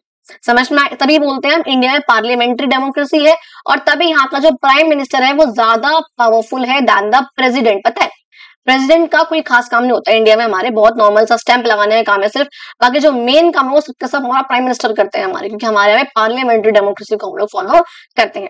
मैंने बोला अपर हाउस कहां से आ रहे हैं भैया, कुछ इलेक्शन से आते हैं कुछ लोग, एमएलए एमपी वगैरह, और कुछ आते हैं नॉमिनेशन से, जिसको प्रेसिडेंट जो है नॉमिनेट कर देता है। मैंने बोला इन हाउसेस को अलग अलग कंट्रीज में अलग अलग नाम से जानते हैं, जैसे मैंने बोला लेजिस्लेचर को अलग अलग कंट्रीज में अलग अलग नाम से जाने थे, पार्लियामेंट उसमें इंडिया में, यूएसए में कांग्रेस वगैरह, सेम ऐसे ही इन अपर हाउस को लोअर हाउस को अलग अलग कंट्रीज में अलग अलग नाम से जानते हैं। जैसे इंडिया में हमने बोला अपर हाउस को हम बोलते हैं बच्चा राज्यसभा, लोअर हाउस जो इलेक्टेड होता है उसे हम बोलते हैं लोकसभा, और ये थोड़ा ज्यादा पावरफुल होता है एज कंपेयर टू राज्यसभा। हमने देखो, आप देखो जैसे आप लोग यूएसए में देखोगे, यूएसए में एक होता है आपका हाउस ऑफ कॉमन्स, एक होता है House of Lords. House of Commons आपका लोअर हाउस है, House of Lords upper house है, इस तरीके से होता है। नेक्स्ट अगर बात करूं आपका सेपरेशन ऑफ पावर, इसमें क्या होगा कि यहाँ पे जो 3 ऑर्गन्स यहाँ पे गवर्नमेंट के, मैंने बोला कि तीनों ही जो ऑर्गन्स है वो सेपरेट है, उनकी पावर जो है वो अलग अलग है, कोई भी किसी एक की पावर में घुस के इंटरप्ट नहीं कर रहा है, तो वो आपका क्या है बच्चा, आपका सेपरेशन ऑफ पावर्स। इंडिपेंडेंटली काम कर रहे हैं और किसी के भी काम में, किसी के फंक्शन में घुस नहीं रहे हैं, अपना इंटरफेरेंस नहीं कर रहे, इंटरवीन नहीं कर रहे। अच्छा अब देखो, अभी टेबल आप देखेंगे, वो टेबल के बारे में जिक्र है यहाँ पे। अब यहाँ पर मैं क्या बोल रही हूँ भैया, exercise must be given you, has been given you understanding, मतलब यहाँ पर देखो, अब जो टेबल दिखा रखी है ना, इसके बाद भी कुछ है क्या, हाँ ठीक है, इसके बाद कुछ नहीं है ऐसा, बस यहीं पे मैंने पढ़ना है। यहाँ देखो ये एक टेबल दिखा रखी है आप लोगों को, जिसमें दिखा रखा है डिफरेंट फॉर्म्स ऑफ गवर्नमेंट। क्या है कि different forms of democratic government की कौन कौन सी कंट्री में किस प्रकार की जो है गवर्नमेंट वो फॉर्म हो रही है। अब बात करूं इंडिया में एग्जीक्यूटिव का पार्ट कौन है, इंडिया में एग्जीक्यूटिव का पार्ट मैंने बोला prime minister and council of ministers. India में लेजिस्लेचर कौन है, मैंने बोला लेजिस्लेचर कौन है, आपके लोअर हाउस और आपका अपर हाउस, ये 2 मेन है आपके, यानी कि लोकसभा और राज्यसभा, जिसमें मैंने बोला कि लोकसभा जो है वो ज्यादा पावरफुल है देन द राज्यसभा। जुडिशरी का काम कौन कर रहा है? मैंने बोला इंडिपेंडेंट जुडिशरी है, और जो कि बिल्कुल एग्जीक्यूटिव से भी इंडिपेंडेंट है और लेजिस्लेचर से भी इंडिपेंडेंट है, यानी कि तीनों जो है वो अलग अलग सेपरेटली काम कर रही है। तीनों में से कोई भी एक दूसरे की पावर में इंटरफेयर नहीं, एक दूसरे के काम में इंटरफेयर नहीं करेंगे, तो वो इंडिपेंडेंट जुडिशरी है हमारे। अगर यूएसए की बात करूं, यूएसए में एग्जीक्यूटिव कौन है बच्चा? वो आपका है प्रेसिडेंट जी, ठीक है। यूएसए में लेजिस्लेचर यानी कि पार्लियामेंट, जो इंडिया में पार्लियामेंट है, यूएसए में वो कौन है? हमने बोला एक आपका अपर हाउस है और एक आपका लोअर हाउस है। जैसे आपने बोला अपर हाउस वो आपके हैं सेनेट, और लोअर हाउस है आपके हाउस ऑफ रिप्रेजेंटेटिव्स। हालांकि इन दोनों में जो है इक्वल पावर मानी गई है यूएसए में। तो जुडिशरी यहाँ पे बिल्कुल सेम है, सेपरेशन ऑफ जुडिशरी को ये लोग भी फॉलो करते हैं। साउथ कोरिया की बात करूं, यहाँ पे एग्जीक्यूटिव आपके यहाँ पर भी प्रेसिडेंट है, और यहाँ पे दो हाउस ना होकर साउथ कोरिया में आपके सिर्फ और सिर्फ एक हाउस जिसका नाम है नेशनल असेंबली, और यहाँ पर भी जो है सेपरेशन ऑफ जुडिशरी है, सेपरेशन ऑफ पावर्स को ये लोग भी फॉलो करते हैं। ऑस्ट्रेलिया की बात करूं अगर, तो यहाँ पे एग्जीक्यूटिव सेम इंडिया की तरह है, prime minister and the council of ministers. यहाँ पर भी दो हाउस है, एक आपका है सेनेट यूएसए की तरह, और एक आपका है लोअर हाउस जिसका नाम है हाउस ऑफ रिप्रेजेंटेटिव्स, जिसमें इक्वल पावर्स को माना गया है। यानी कि हर एक जगह पे कंट्री में काफी चीजें अलग अलग है, कहीं पे प्रेसिडेंट एग्जीक्यूटिव है तो कहीं पे प्राइम मिनिस्टर है, कहीं पे इक्वल पावर है दोनों हाउसेस में, कहीं पे एक के पास ज्यादा पावर, एक के पास कम पावर है, कहीं पे हाउस ही एक है। और लेकिन यूजुअली जुडिशरी में जो सबको सेपरेशन ऑफ पावर्स का रोल दिया गया। इतना कंट्री में नहीं है, आगे दिखाऊंगी। अब ये आपको दो ऑप्शन खुद से फिल करने थे, तो मैंने एक यहाँ पे ऑप्शन है, मैंने लिया यहाँ पे यूके यानी कि यूनाइटेड किंगडम का। जैसे मैं बोलूंगी एग्जीक्यूटिव का पार्ट सेम है यहाँ पे prime minister and the council of ministers. यहाँ पे जो आपके लेजिस्लेचर है उसमें आपका है हाउस ऑफ कॉमन्स जो कि आपका लोअर हाउस है, और एक आपका हाउस ऑफ लॉर्ड्स जो कि आपका अपर हाउस है। हालांकि मानते हैं कि हाउस ऑफ कॉमन है वो ज्यादा पावरफुल है इसमें भी, जैसे हमारे इंडिया में था। यहाँ पर मैं बोल रही हूँ भैया सेपरेशन ऑफ पावर्स का यहाँ पे माना गया है। फिर अगर बात करूं मैं चाइना की, तो यहाँ पे देख रहे हैं हम एग्जीक्यूटिव का पार्ट कौन है बच्चा आपकी? वो है स्टेट काउंसिल। एग्जीक्यूटिव का पार्ट कौन है आपका? स्टेट काउंसिल है। और लेजिस्लेचर का पार्ट है आपका एनपीसी यानी कि सिंगल हाउस है। यहाँ पे ऑस्ट्रेलिया की तरह, साउथ कोरिया की तरह एनपीसी यानी कि National People's Congress, single house है। और यहाँ पे जो आपका जुडिशरी है वो सेपरेट नहीं है, not independent of the judiciary and the legislature, sorry executive and the legislature यहाँ पे आएगा, एग्जीक्यूटिव नहीं आएगा, काट देना इसको। Not independent of the executive and the legislature, यानी कि यहाँ पे जुडिशरी है वो इंडिपेंडेंट नहीं है, थोड़ा बहुत उसका जो चाइना का स्टेट काउंसिल है उसका थोड़ा बहुत यहाँ पे रोल रहता है। ये बात समझ में आई। अब देखो यहाँ पे आपको ये दिखा रखा है कि आपको एक्सरसाइज को देखकर ये समझ में आ गया होगा कि जो अलग अलग गवर्नमेंट है उनके अलग अलग तरीके हैं, उनकी फॉर्मेशन के अलग अलग गवर्नमेंट के स्ट्रक्चर है और अलग अलग उनके काम करने का तरीका है। इससे आप लोग ये भी समझ गए होंगे कि तीनों ही जो ऑर्गन है गवर्नमेंट के, उनका रिलेशनशिप जो है अलग अलग कंट्रीज में अलग अलग हो सकता है। कहीं पे सेपरेटली काम करें, कहीं पे इंडिपेंडेंटली काम कर रही है, और कहीं पे वो हल्का बहुत इन्फ्लुएंस उनका है, जैसे कि चाइना में इन्फ्लुएंस उनका पाया गया है।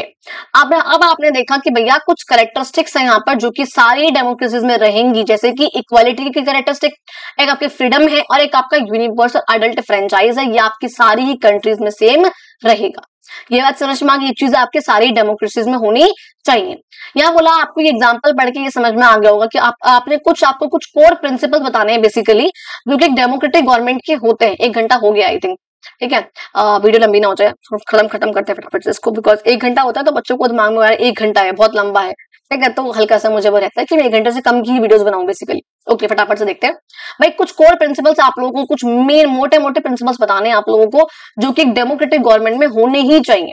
तो कौन कौन से हो सकते हैं वो जो आपने पढ़ा उसके अलग आपको बताने। मान लो मेन तो ये होना चाहिए भाई, हर एक सिटीजन के पास कुछ फंडामेंटल राइट्स हो, अधिकार हो। हर एक सिटीजन के पास अपनी बात को बोलने का, एक्सप्रेस करने का, स्पीच करने का अधिकार हो। अगर डेमोक्रेसी है यानी कि वहां पे इलेक्शंस भी होने चाहिए। अगर डेमोक्रेसी है तो गवर्नमेंट के तीनों ही ऑर्गन्स पे सेपरेशन ऑफ पावर्स होना चाहिए और लोगों में इक्वालिटी की भावना होनी चाहिए। अब यहाँ पे आप लोगों को एक्टिविटी के रूप में दिखा रखा है कि आपको अपने स्कूल में करना है, एक स्टूडेंट कमेटी आपको बनानी है, आपको कुछ प्लान बनाने हैं, आपको उनको एग्जीक्यूट करना है, आपको बताना है कमेटी के फंक्शंस कौन कौन से होते हैं, इलेक्शन प्रोसेस की आपकी कमेटी का वो डेमोक्रेटिक होना चाहिए। आपको इन बातों को ध्यान में रखना है। आपको फिर एक कमेटी बनानी है, उसमें प्लान्स वगैरह आप लोगों को बनाने हैं। यहाँ तक हम लोगों ने पढ़ गया, आपका हाफ चैप्टर मैंने कंप्लीट कर लिया आज की वीडियो में। नेक्स्ट क्लास में हम लोग कवर करेंगे आप पीक इनटू हिस्ट्री, महाजनपद के बारे में पढ़ते हुए हम पिछले टाइम के बारे में भी जाएंगे, और बाद में हम लोग फॉर्म्स ऑफ गवर्नमेंट भी इसमें पढ़ेंगे। आई होप आप लोगों को आज की वीडियो अच्छी लगी। अगर आप लोगों को वीडियो अच्छी लगे तो प्लीज वीडियो को लाइक करना, चैनल को सब्सक्राइब करना, वीडियो को शेयर करो, कमेंट करो, मुझे बताओ और वीडियोस आप लोगों को कौन कौन सी चाहिए। आप लोगों की बोलने पे हाजिर हो जाती है videos. Thank you so much, मिलते हैं अपनी अगली वीडियो में।